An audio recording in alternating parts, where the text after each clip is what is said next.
Hey y'all, welcome back to my channel, Inspires Explains It All. Today I am showing you a cheap hack for how to cover these basic wire shelves that many of us have in our homes. They're usually in linen closets and pantries and sometimes in regular closets as well.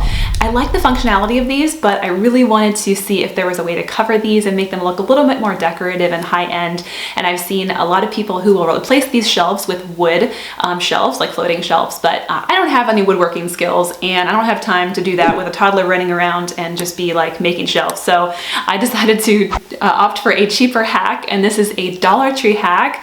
And so come along as I show you how I transformed my shelves, and I've done this in my laundry room and also my linen closet. So let's get started.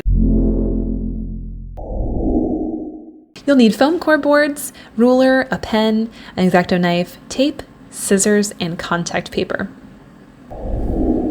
To begin, I measured my shelves and marked down how wide and long each needed to be. I marked the correct width all the way down, and then I used another foam core board as a straight edge. Now this will be more visible on a whiteboard, of course, but my Dollar Tree was all sold out, so I got black. Next, take your X-Acto knife and cut the line that you just made. It's a little off camera here, but all I did was just pick it up and cut the line that I marked. Next, out of the leftover scrap piece, I'm actually making the front lip or the facade piece that will hide the front of the shelf. So I measured and cut a 1.5 inch piece all the way down, and again, use another foam core board as a straight edge, cut that out with my X-Acto knife. Next, I took some packing tape to attach that piece to the front. Now you can use masking tape here or painter's tape or even duct tape, but I think a thicker tape will likely show a line when you go to cover it with the contact paper, so I would actually stick with a thinner tape. So I lay it down and flip it over, and so that the sticky side is up, and attach the front piece on straight.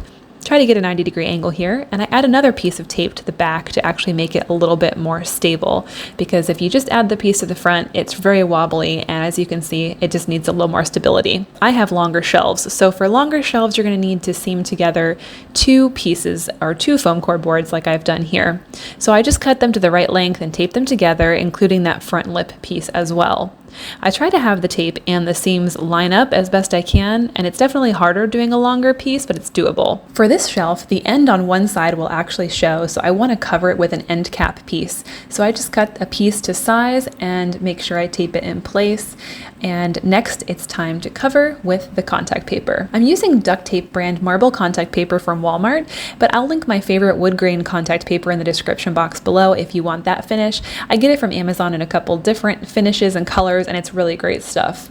So I start by laying out my contact paper face down and cut, making sure to leave a few inches at each end, especially when covering the end cap. Always leave more room than you think. You will likely need it. I peel back a couple of inches on the backing, making sure my project is centered. You want to make sure it's centered left and right, and of course side to side, making sure it's nice and even and level all the way around. Then it's simply a matter of attaching it to the one end cap, or if you don't have an end cap, you can just go ahead and attach the front piece and then simply pulling the backing paper down. This is the best way I found to do that. It automatically sticks to your project, and I found that I get a lot fewer air bubbles with this method, so this is the one that I recommend. Once that's on, flip it up and cover the front lip as smoothly as you can. This is actually going to show, so you want this to be nice and straight if you can get it to be nice and smooth.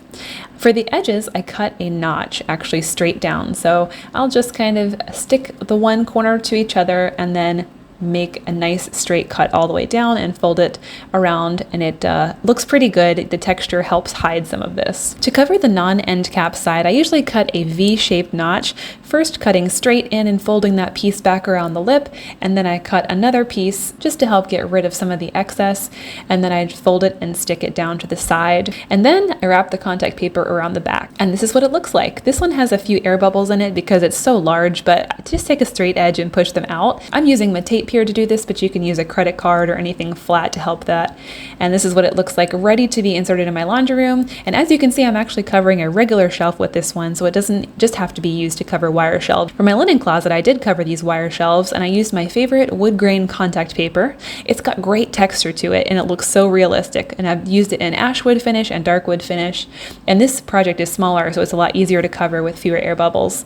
I discovered it was too tight to slide it straight in, and so I had to actually turn turn it up and rotate it at the top of the closet where there was more room, and then I just slid it flat back down and into place. So this is just a little bit of a hack to try to avoid the frustration that I faced when I was trying to figure this out, how to get them back in. So this is what they looked like all done. They looked certainly a lot better, a lot more finished, and I'm just really happy with how they came out.